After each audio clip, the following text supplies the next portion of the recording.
Okay, so we've got the flooring going, and this is supposed to be an angle-to-angle click style flooring by Mannington, and we are having nothing but problems with this stuff. The first row obviously went in pretty simple. We've got our spacers lined up.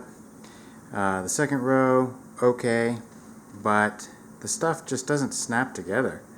They say that you're supposed to put your seams in first, angle it, and put your side seams into the grooves and snap it down.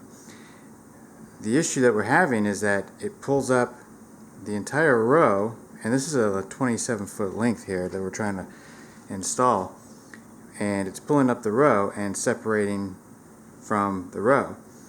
The only way to get it back in is to either disassemble and try again, or beat the crap out of the side, which chews up the groove on the ends. So the issue that we're having is keeping it all together in such a long row. Now, all of the YouTube videos that you see out there with this flooring, or even other angle-to-angle flooring, are very small spaces, like closets and small areas where you see a cabinet and a cabinet within the same frame. As you can see here, we're looking way down the end of the living room, coming all the way through to the end of the dining room, and so that process just isn't working.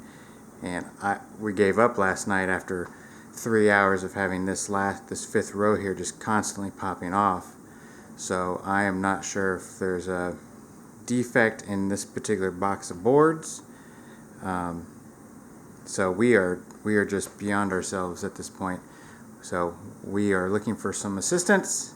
Once it arrives, we will try and do an update, but hopefully this day-long project doesn't become a weekend-long project, which technically it already has because we're on day 2. So just wanted to give you an update on how our progress is going with our flooring for basically the main floor, which will include the living room, dining room, and the kitchen, which we are dying to get done. So anyway, I'll keep you posted. On to the next.